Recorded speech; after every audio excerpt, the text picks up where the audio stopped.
जब भी हमारे जीवन में किसी भी प्रकार की समस्याएं आती हो, चाहे वो स्वास्थ्य से संबंधित हो, चाहे वो आर्थिक समस्याएं हो, चाहे वो संबंध से संबंधित हो, हम लोग क्या करते हैं? उस परिस्थिति में हम अपनी पत्रिका को लेकर किसी ज्योतिष के पास जाते हैं और उस समस्या का समाधान ढूंढते हैं कि इस समस्या हमारे जीवन में से क्यों आ रही है।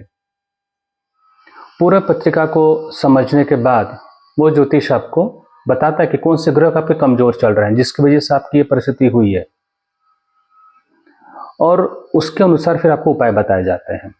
किसी का सूर्य कमजोर होता है तो किसी का चंद्र कमजोर होता है, तो किसी का मंगल कमजोर है, किसी का बुध कमजोर है। तो वो जब ग्रह स्थिति या फिर कमजोर होती है तो उसके साथ वो समस्या को झेल रहे हैं, ऐसा आप उस व्यक्ति से समझ के लेते हैं। उपाय के रूप में फिर रत्न आता है कि कौन सा रत्न आपको धारण करना चाहिए। रत्न मतलब जेमस्टोन, तो किस प्रकार का जेमस्टोन आपको पहनना चाहिए, और फिर उसी हिसाब से आपको सुझाव दिया जाता है। मान लीजिए कि आपका सूर्य कमजोर है तो रूबी सजेस्ट किया जाता है, माणिक। आपका चंद्र कमजोर है तो मोती। आपका मंगल कमजोर है तो मूंगा। बुध कमजोर है तो पन्ना। गुरु कमजोर है तो पुष्कराज। शुक्र कमजोर है तो हीरा। शनि कमजोर है तो नीलम। राहु कमजोर है तो गोमेद। केतु कमजोर है तो लहसुनिया। अब रत्न भी हमने ले लिया, पर रत्न पहनने के बाद क्या हमारे जीवन में कोई प्रभाव आ रहा है? विश्लेषण सही था, रत्न का सुझाव भी सही था, जो रत्न आपने लिया वो भी ओरिजिनल था। चलिए तीनों चीजों को हम मान लेते हैं, तो फिर हमें परिणाम ऐसा क्यों नहीं मिल रहा है जैसा हमें बताया गया था? फिर हमारा विश्वास ज्योतिष पर से हटने लगता है, हमारा विश्वास रत्नों पर से हटने लगता है, क्योंकि इस पूरे परामर्श में सिर्फ एक चीज की भूल हुई है, केवल एक चीज की भूल, वो है कि रत्न का धारण करने के नियम। रत्न धारण करने के नियम क्या बताए जाते हैं? आप उसे जल से अभिषेक कीजिए, उसे मंत्र से स्वच्छ कीजिए, उसके बाद उसको सही समय पर, सही दिन पर, सही दिशा में उसे आप धारण करें। पर वास्तव में उससे कुछ नियम होता है, जब तक उस नियमों का पालन नहीं किया जाता है, कोई भी रत्न 100% आपके ऊपर काम नहीं कर सकता है। और ये पूरा आज का वीडियो वही बताया जाएगा कि कौन सा ग्रह आपका खराब रहता है, उसका कारण क्या है, मुख्य कारण क्या है। यदि मैं उस मुख्य कारण को सुधार लेता हूं तो मुझे क्या रत्न की जरूरत पड़ेगी? बिल्कुल भी नहीं। और यदि आप पहने भी हैं तो कोई से नुकसान आपको नहीं होगा, उल्टा उसका प्रभाव आपको और सपोर्ट करेगा। पर केवल रत्न पहनने से ग्रह दिशा में कोई बदलाव आया है, कोई प्लैनेट्स में कोई बदलाव आएंगे, ये संभव नहीं है। उदाहरण के तौर पे मैं आपको बता सकता हूं, मान लीजिए आपका सूर्य कमजोर है। सूर्य का मतलब आपके अंदर आत्मविश्वास की कमी है, आपके अंदर लीडरशिप क्वालिटी की कमी है, और आपको बताया जाता है रूबी पहनिए, मानिक पहनिए। आप वो मानिक ओरिजिनल खरीदिए, उसे धारण करें, और धारण करने के पश्चात देखें क्या आप ब्रह्म मुहूर्त में स्नान कर पाते हैं प्रतिदिन? मतलब सुबह 6 के पहले क्या आप स्नान कर पाते हैं? यदि आप नहीं कर पा रहे, मतलब आपका आत्मविश्वास अभी भी कमजोर है, तो आपका माणिक पहनने का फिर अर्थ क्या हुआ? मान लीजिए आपने मोती पहन लिया। मोती क्यों पहना आपने? आपने अपने चंद्र को मजबूत करने के लिए। पर आप अभी भी, आपके अंदर शिष्टता नहीं किसी स्त्री से बात करने के लिए, आप अभी भी किसी स्त्री का अपमान कर रहे हैं, अभी भी आपके संबंध मां के साथ कमजोर हैं, अभी भी आप किसी स्त्री को धोखा देते हैं, तो फिर मोती पहनने का आपको फायदा क्या हुआ? तो इस प्रकार आज हम लोग 9 ग्रहों को समझेंगे कि 9 ग्रह को कैसे बैलेंस किया जाता है, संतुलित कैसे किया जाता है, अपने आचरण से, अपने व्यवहार से, अपने स्वभाव से कैसे। जब तक वो आचरण में नहीं आता तब तक कोई भी रत्न आपके ऊपर सूट नहीं करेगा, आपके ऊपर काम नहीं करता है। यदि आपने ये बदलाव ला लिया तो आपको किसी रत्न की भी जरूरत नहीं है। और यदि ये 9 ग्रह आपके संतुलित हो जाते हैं तो आपको स्वयं के अंदर परिवर्तन दिखना शुरू हो जाएगा, हर स्थिति, हर स्टेज पर। चाहे वो आर्थिक परिस्थिति हो, चाहे वो संबंध की समस्या हो, चाहे वो पारिवारिक समस्या हो, चाहे आपके स्वास्थ्य से संबंधित है, चाहे आपके व्यापार से संबंधित है, चाहे आपके शिक्षा से संबंधित है, चाहे आपके राजनीति से संबंधित है, हर जगह आपको सकारात्मक परिणाम उसके देखने के लिए मिल जाते हैं। तो इस वीडियो को अंत तक बने रहे, क्योंकि अंत में एक चीज बताया जाएगा कि ये सब व्यवहार अपने अंदर बदलाव लाने के लिए एक अहम चीज जो हमें लगता है वो क्या होता है, उससे कैसे किया जाता है। तो शुरुआत करते हैं। मान लीजिए कि आपका सूर्य, सन, अगर आपका कमजोर है तो क्या होता है? अगर आपका सूर्य कमजोर है तो आपके अंदर आत्मविश्वास की कमी होती है, कॉन्फिडेंस लेवल की। आप सीनियर से बात नहीं कर पाएंगे, आप कोई व्यापार की शुरुआत नहीं कर पाएंगे, आपके अंदर लीडरशिप क्वालिटी नहीं होगी, नॉलेज काफ़ी है, टैलेंट काफ़ी, पर प्रेजेंट ही नहीं कर पा रहे हैं, लोग आपको फॉलो ही नहीं कर पा रहे हैं, आप एक आम व्यक्ति बनकर बैठे हैं। तो ये सूर्य कमजोर क्यों होता है? सूर्य कमजोर होने का प्रमुख कारण होता है कि लेट उठना। आप 7 बजे सोकर उठ रहे हैं, 8 बजे सोकर उठ रहे हैं, सूर्योदय के बाद उठ रहे हैं, मतलब आपका सूर्य कमजोर ही रहेगा। और दूसरी बात कि आपके संबंध आपके पिता के साथ काफी कमजोर है, आपके उनके साथ हमेशा वाद विवाद होते रहता है, आप उनका सम्मान नहीं करते हो, तो आपका सूर्य कमजोर रहेगा। तीसरी चीज, आपके अंदर अहंकार काफी है। अहंकार पैसे का हो सकता है, अहंकार ज्ञान का हो सकता है, अहंकार पद का हो सकता है, अहंकार सुंदरता का हो सकता है, अहंकार किसी बात का हो सकता है। पर यदि 3 चीज आपके जीवन में है, लेट उठना, दूसरा पिता के साथ कमजोर संबंध, और तीसरा अहंकार, सूर्य का स्थिति आपके ग्रह नक्षत्र में हमेशा कमजोर रहेगा। अब आप एक माणिक पहनिए या 100 माणिक की माला पहन लीजिए, उससे जीवन में अंतर आने वाला नहीं है। और जैसे मैंने पहले कहा कि आप प्रयोग करके दे सकते हैं, आप माणिक पहन के देख लीजिए, एक ने 108 की माला पहनिए और देखिए पहनने बाद कि आप सुबह हर दिन प्रतिदिन क्या ब्रह्म मुहूर्त में स्नान कर पा रहे हैं, क्या आपका अहंकार शून्य हो चुका है, क्या आपके संबंध बेहद अच्छे हो चुके हैं सभी के साथ। और आपको स्वयं आकलन हो जाएगा कि ये तो मेरे मन की स्थिति को तो मैंने बदला ही नहीं, मैं तो केवल बाहरी स्थिति को बदलने की कोशिश किया था। दूसरा चीज लेते हैं, वो है चंद्र। आपका चंद्र कमजोर क्यों होता है? Moon planet. आपका चंद्र कमजोर होने के 2 प्रमुख कारण हैं। पानी वेस्ट करते हैं, मान लीजिए कि वॉशरूम में जा रहे हैं, नहाते समय आप पानी को बहुत ज़्यादा वेस्ट कर पा रहे हैं, आपको पता है कि पब्लिक जगह है या ऑफिस है तो पानी का संचय करें, जल का वेस्ट ज़्यादा करते हैं। दूसरा, आपके संबंध माँ के साथ कमजोर हैं। और तीसरी चीज होती है कि आपके स्वभाव किसी भी स्त्री के साथ हमेशा स्वार्थ से जुड़ा रहता है, आप उसे धोखा देंगे, आप उसे आधे रास्ते में ही छोड़ देंगे, आप उसके साथ झूठ बोलेंगे, आप उसके सामने दिखावा करेंगे। उस स्त्री को जब दुख देते हैं तो आपका चंद्र कमजोर हुआ। तो जल का अपमान करना, मां का अपमान करना, मां के साथ मतभेद करना और किसी स्त्री को फंसाना, झूठ बोलना, तकलीफ देना आपका चंद्र कमजोर कर देगा। फिर आपका मोती पहनना कोई इसमें ज़्यादा फायदेमंद नहीं होगा। आप कितना भी मोती पहन लीजिए, कोई परिवर्तन दिखेगा नहीं, क्योंकि आपके अंदर का स्वभाव ही आप बदलने के लिए स्वीकार नहीं कर रहे हैं। तो कहते हैं कि कई बार प्रॉपर्टी के लिए आप पिता के साथ युद्ध करते हैं, प्रॉपर्टी के लिए माँ के साथ युद्ध करते हैं। आप कर क्या रहे हैं? आप सूर्य और चंद्रमा को कमजोर कर रहे हैं। जैसे आपका सूर्य कमजोर होगा, जैसे आपका आत्मविश्वास कमजोर होता है, जैसे चंद्र अगर कमजोर रहता है, आपके अंदर भावनाएं असंतुलित होता है, इमोशनल इंस्टेबिलिटी, इमोशनल अनस्टेबिलिटी आपके अंदर आना शुरू होता है। और अहम बात होती है कि आपको नींद की समस्याएं शुरू हो जाती हैं।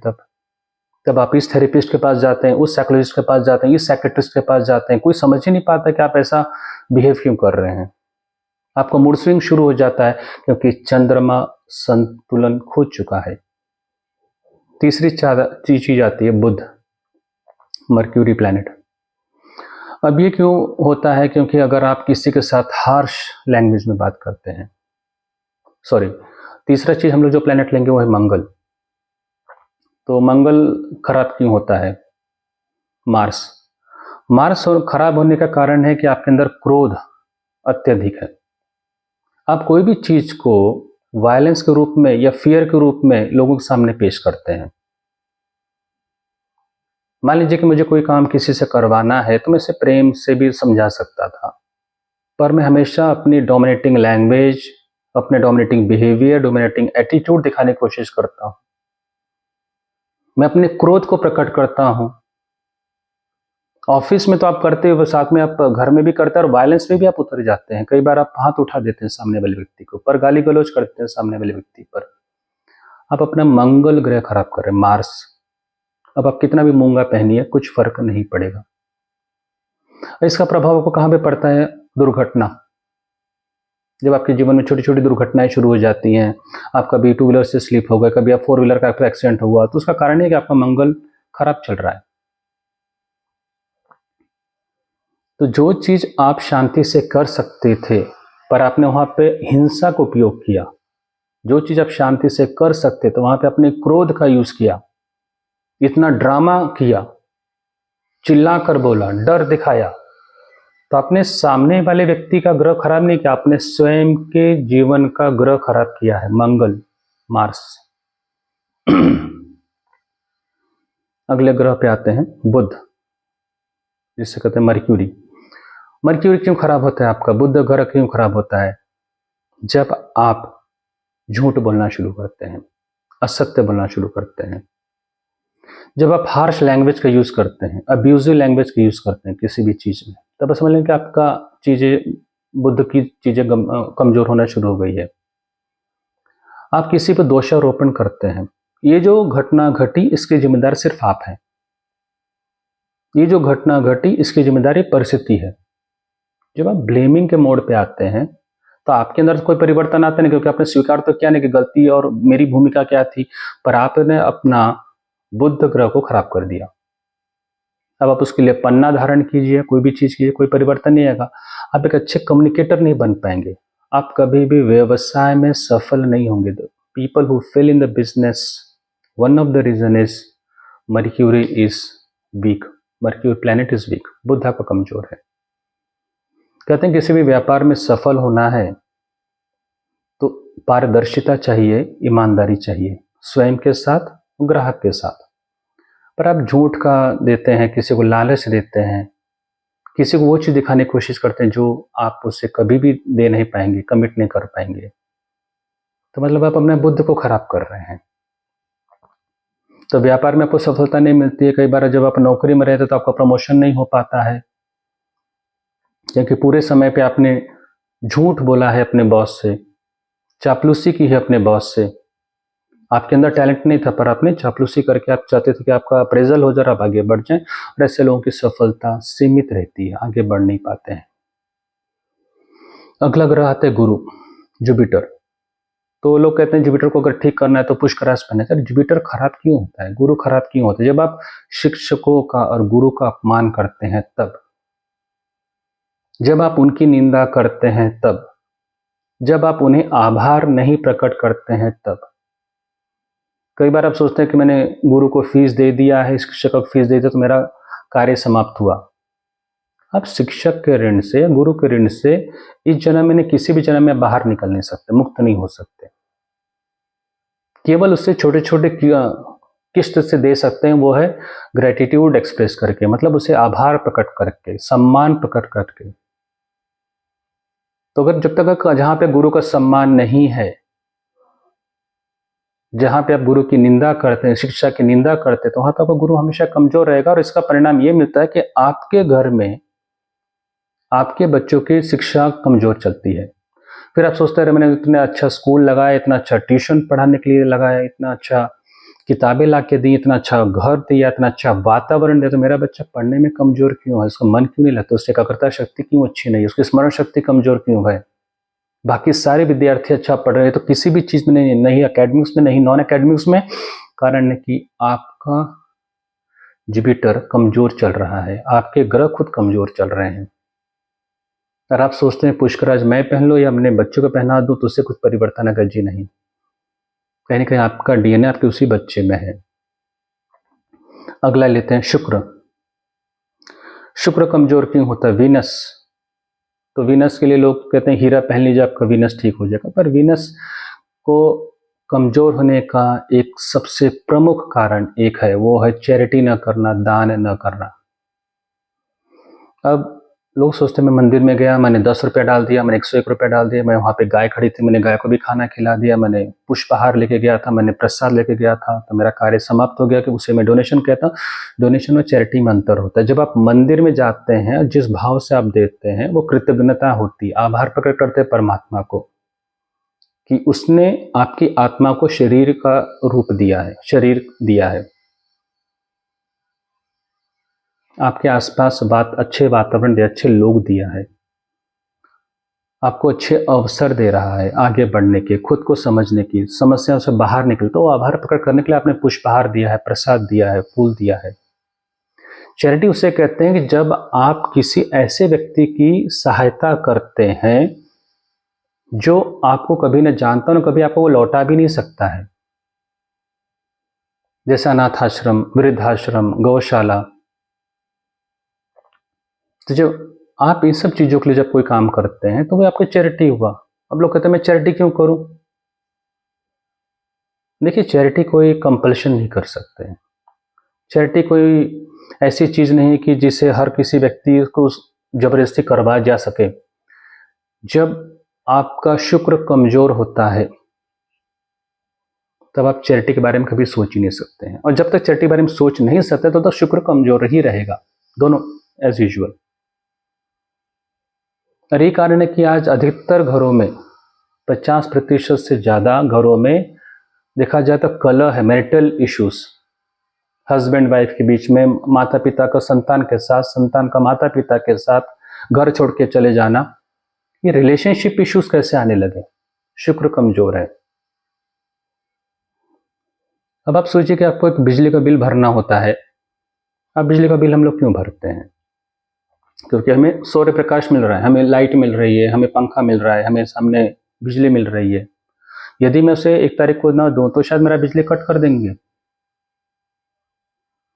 हम इतना डर में जीते हैं कि उस इलेक्ट्रिसिटी बोर्ड को हम 30 तारीख को बिजली का बिल बिना किसी लेट के हम अदा कर देते हैं। हमें पता रहता है कि हमें अदा करना ही है, क्योंकि हमने इतने यूनिट्स बिजली का उपयोग किया है, 500 यूनिट, 1000 यूनिट, 1500 यूनिट, और आप उसके अनुसार आप बिजली का बिल दे देते हैं। अब सोचिए ना, परमात्मा ने आपको कितना यूनिट का सूर्य प्रकाश हर दिन दे रहा है? हजारों यूनिट से ज्यादा। आपने जिस जगह पे मकान बनाया है उसका ईएमआई समय पे देते हैं। 5 तारीख को ईएमआई जाना चाहिए, 10 तारीख को ईएमआई जाना चाहिए। लेट हुआ तो आपका मकान को सील कर सकती है बैंक। पर आप ये भूल जाते हैं, जो आपका मकान बना है, जिसका आप ईएमआई दे रहे हैं, वो जो जमीन है, वो जमीन किसकी है? आपने जमीन खरीदी जरूर है, पर पृथ्वी है किसका? परमात्मा का दिया हुआ तो पृथ्वी है। ये प्रकाश सूर्य का दिया हुआ है। आज हम जो सांस ले रहे हैं, वही कोविड के समय पे जब हम लोग ऑक्सीजन सिलेंडर लेते हैं तो उसकी कीमत जानते हैं कि एक ऑक्सीजन सिलेंडर की कीमत क्या थी? अगर 1 किलो भी सांस लेना होता तो उसकी क्या कीमत हम लोग देते थे? क्योंकि हम लोग कोविड से निकल चुके हैं तो जानते हैं उसकी कीमत। और वही सांस, वही हवा, वही ऑक्सीजन हमें ईश्वर परमात्मा हर दिन फ्री में दे रहा है, निःशुल्क दे रहा है। हम उससे क्या दे रहे हैं? हम सूर्य प्रकाश लेते हैं तो निःशुल्क, जिस जमीन पे हमने अपना मकान बनाया वो निःशुल्क, जो हवा ले रहे हैं वो निःशुल्क। तो अगर हमें उसे कुछ देना है तो चैरिटी के रूप में उसे रिटर्न कर सकते हैं। इसलिए कहा जाता है कि जो चीज आप देते हो 3 गुना आपके पास वापस आती है। हमारा शुक्र जब कमजोर होता है तो हमारे संबंध कमजोर होते हैं। संबंध या आजीवन क्लेश लाता है। जीवन भर आप पैसा कमाते हैं, उसके बाद में कई बार अंतिम में वृद्धाश्रम में आप जाते हैं, फिर आप कहते हैं कि मेरे बच्चों ने मेरी सेवा नहीं की, मेरा ध्यान नहीं दिया, मेरा समय खराब था, मेरा नसीब खराब था। ऐसा कुछ नहीं, क्योंकि आपने भी वही किया। आपने भी हर चीज पूरे जीवन में निःशुल्क ही उपयोग किया। सूर्य का प्रकाश हो, हवा हो, पृथ्वी हो, आकाश हो, उसका कभी भी आपने मूल्यांकन किया नहीं, कभी आपने उसका मूल्य चुकाया ही नहीं। जब मूल्य चुकाया नहीं तो शुक्र कमजोर रहेगा। तो उसमें किस बात का इतना विद्रोह? तो अगर उसे ठीक करना है तो बस दान की आदत डालें। दान कितना प्रतिशत करना चाहिए? 10%। आप अगर 10,000 आपकी सैलरी है तो आपको 1,000 रुपये आपको जाना चाहिए डोनेशन में। जब आप उसे प्रति माह फिक्स 1 तारीख को या फिक्स 30 तारीख को देते हैं तो समझ लेना कि आपका शुक्र कमजोर हो चुका है। आपको कोई हीरा पन्ना पहनने की जरूरत नहीं है। आप मजबूत हैं, आप स्थिर हैं, और परमात्मा आपके परिवार की रक्षा अपने आप करेगा। अगला लेते हैं शनि। शनि को अगर मजबूत बनाना है तो नीलम पहना जाता है। पर शनि कमजोर क्यों होता है? हमारे शनि ग्रह कमजोर क्यों होता है? 7.5 ही आ गया, लोग तो डर आ गया। यहाँ पे पूजा कराइए, यहाँ पे ये अंगूठी पहनी, यहाँ पे ये माला पहनी है। लोग एकदम डर से जीते हैं। अरे 7.5 साल मेरा कैसे निकलेगा, मेरा 2.5 साल कैसे निकलेगा? शनि कमजोर होने का प्रमुख कारण है लेथार्जी, आलस्य। जो काम मुझे आज करना चाहिए मैं कल कर रहा हूं। मुझे सुबह जल्दी उठना चाहिए था, मैं लेट उठ रहा हूं। जब आपके अंदर आलस्य आ जाए, कोई भी चीज को पोस्टपोन करने की आदत अगर आपके अंदर आदत आ जाए, आपका शनि कमजोर हो रहा है। दूसरा, आप गौ की सेवा नहीं करते हैं। आप अगर गौ माता की सेवा नहीं करते हैं या प्राणियों का रक्षण नहीं करते हैं, चाहे कोई भी प्राणी हो, मैं तो केवल गौ सेवा तक ही सीमित नहीं, मैं तो सभी प्रकार के जानवरों तक जाता हूं। अगर आप उनकी हत्या कर रहे हैं, अगर आप नॉनवेज खा रहे हैं, तो कहां से आपका शनि मजबूत होगा? वो प्राणी को भी जीने का अधिकार है, उस प्राणी को भी सांस लेने का अधिकार है, वो भी आपकी तरह ही जन्म लिया, वो भी अपना कर्म को सेटल करने के लिए इस पृथ्वी पर आया है। तो अगर हम उसकी संरक्षण नहीं करें तो कौन करेगा? मनुष्य ही उसके लिए तो परमात्मा है। जैसे हम कोई समस्या आते तो हम परमात्मा को याद करते हैं, उससे प्राणी भी मनुष्य को एक उसी नजर से देखता है कि वो मेरी रक्षण करेंगे। आप किसी कुत्ता को, किसी श्वान को अपने घर में रखिए, कितना उसे प्रेम मिलता है। जब आप उसे प्रेम देते तो कितनी वफादारी उसे मिलती है। गाय को आप थोड़ा सा चारा खिला देते हैं तो आपको क्या कुछ नहीं मिल जाता है उससे। तो इस प्रकार गौ सेवा नहीं कर पा रहे हैं, प्राणी को रक्षा नहीं कर पा रहे हैं, तो शनि का आपका कमजोर होता है। जब आप आपके घरों में जो गरीब लोग रहते हैं या कमजोर वर्ग के हैं, जैसे कोई सिक्योरिटी गार्ड हुआ, कोई काम वाली व्यक्ति हुआ, जब आप उसे समय पे सैलरी नहीं देते हैं, एक भी दिन छुट्टी लिया, हाफ डे आया तो आपने उसका पैसा काट लिया, जब आप उसे तकलीफ देते हैं, आपका शनि कमजोर होता है।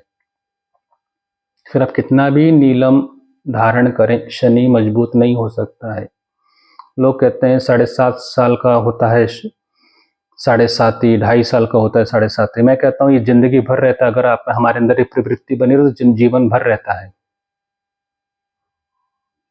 एक व्यक्ति सिर्फ एक दिन 30 दिन में से छुट्टी मार लेता है और आप उसे सैलरी काट देते हैं, और आपके पूरे जीवन के सैलरी, पूरे जीवन का इनकम आपका संतान उससे पब या बार में उड़ा के आ जाता है, फिर भी आप कहते हैं मैंने माफ किया, आखिर खून है मेरा।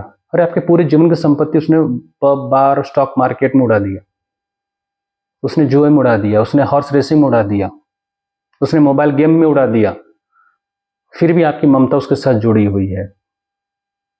और वो व्यक्ति जो आपके लिए 12 घंटे काम कर रहा है, 30 दिन आता है, वो एक दिन नहीं आ पाया, तो आप वहां भी बताते हैं अनुशासन की परिभाषा। तो आप गरीब के ऊपर एक अत्याचार करते हैं। अमेजोन से कोई चीज मंगा रहे हैं, नो निगोशिएशन।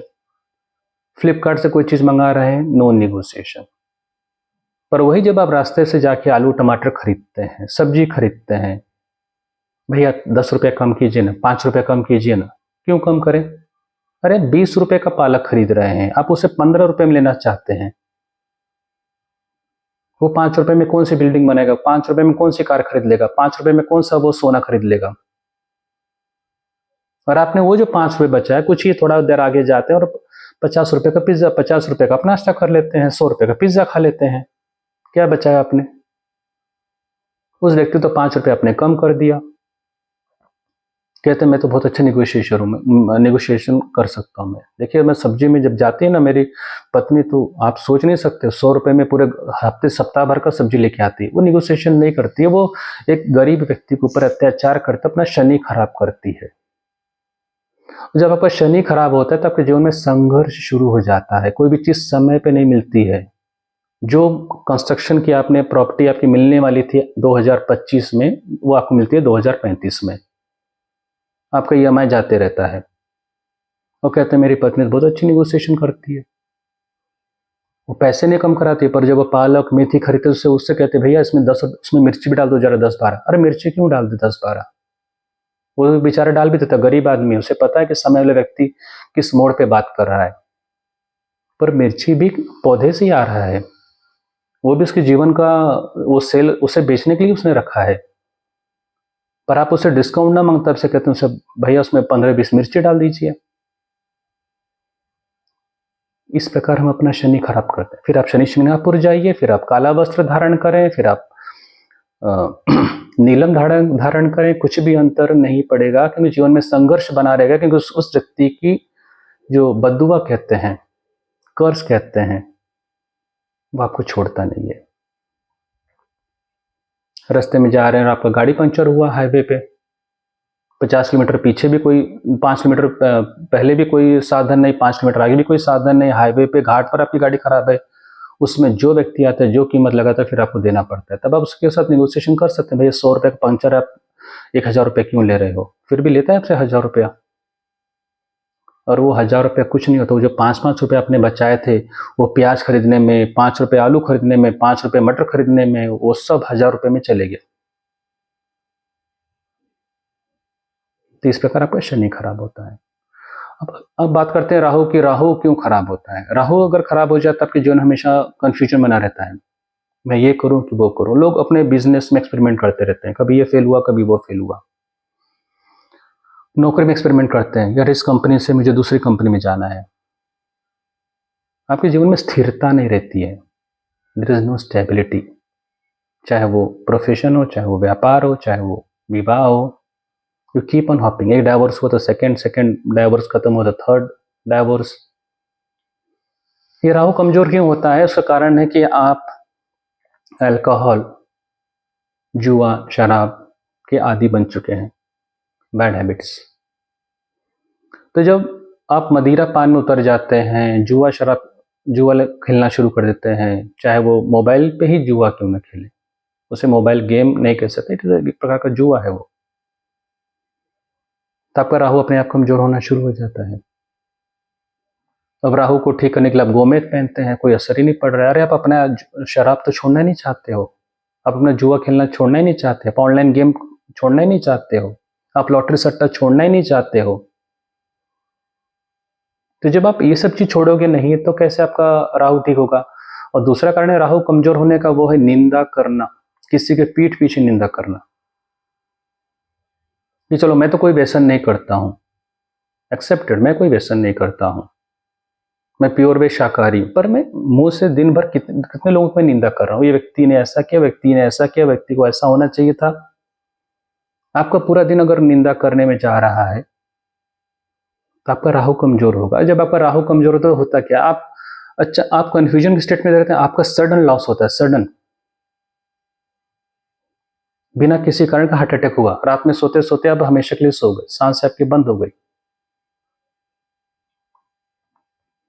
और हम लोग समझ ही नहीं पा रहे, इंसान तो कल तक अच्छा था, इसने तो ईसीजी रिपोर्ट निकाला था, ये तो हमेशा डॉक्टर के पास जाता था, खान पान इसका व्यवस्थित था, योगा करता था, जिम करता था। उसका राहु खराब था, जब उसका राहु खराब था तो sudden death, sudden accident, sudden loss. आपने जिस चीज में इन्वेस्टमेंट किया, पता चला तो जो मैंने जमीन खरीदी थी, तो जमीन ही का पेपर ही डुप्लीकेट था, उसके ऊपर किसी और की मलिकाना हक है, सडन लॉस। कल तक आप समझते थे ये लोग मेरे हैं, और अचानक जैसे इलेक्शन का रिजल्ट आता है, अरे मशीन खराब थी, या ये खराब था, वो खराब था, सडन लॉस। निंदा करने से बचें, जुआ खेलने से बचें, और शराब से बचें। आप जिस चीज की बैड हैबिट्स आपको पड़ जाती है, नकारात्मक आदतें पड़ जाती है, आपका राहु खराब पड़ता है। अंत में आता है केतु। तो अगर आपका केतु खराब हो जाए तो क्या हो सकता है? केतु के लिए आप लहसुन या पहनते हो।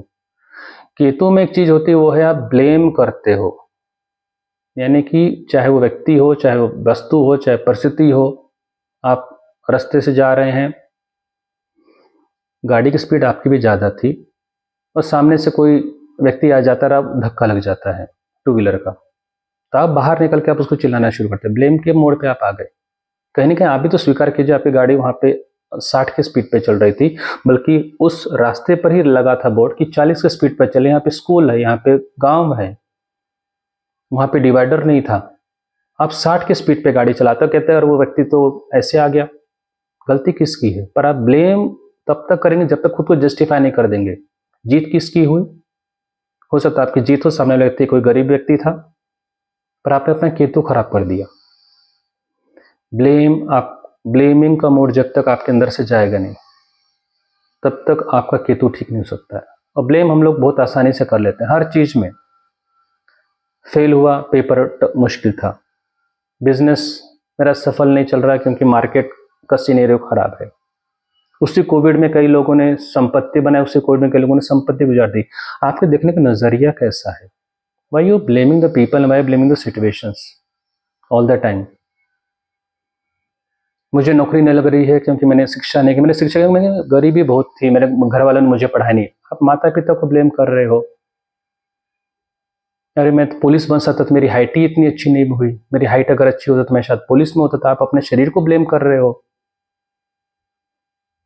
और जब कुछ भी नहीं मिलता है किसी को ब्लेम करने का, शिकायत करने का मौका, तो सबसे अच्छा व्यक्ति है, फुल प्रूफ, वो है परमात्मा को शिकायत करने का। वो खुश नहीं है, वो सबके लिए देता है, सिर्फ मेरे पर ध्यान नहीं देता है। मैं तो इतना अच्छा कर्म करता हूँ, इतनी इतनी बार मैं दूर्वा चढ़ाता हूँ, फूल चढ़ाता हूँ, बिना चप्पल के मंदिर में जाता हूँ, पर वो मेरे ऊपर ध्यान नहीं देता है। वो सिर्फ बड़े लोगों का भगवान है। आपने भगवान तक को नहीं छोड़ा ब्लेम करते समय। जब आप दूसरे की शिकायत करना जब तक बंद नहीं करेंगे, केतु स्वस्थ नहीं होता है। केतु अगर स्वस्थ आपका नहीं हुआ तो आपके जीवन में कोई भी चीज समय पे आपको नहीं मिलेगा। आपको कोई भी चीज समय पे नहीं मिलता है, आपको वो चीज लेट मिलेगा और उसकी कीमत आपको काफी अदा करनी पड़ेगी। जैसे कुछ लोग कई 40 की उम्र के बाद व्यापार में आते हैं, कुछ लोग 50 की उम्र के बाद व्यापार में शुरू करते हैं या अच्छी नौकरी शुरू करते हैं, उनके जीवन में स्थिरता काफी लेट आती है। तो ये जो पूरे अपने नवग्रह हैं इसको कैसे क्यों तकलीफ में आए, तो इसकी मैंने आदतें बताई कि ये आदतें अगर हम लोग सुधार ले लें तो अपने आप ये आदतें सुधर जाती, किसी भी रत्न की जरूरत नहीं पड़ती है।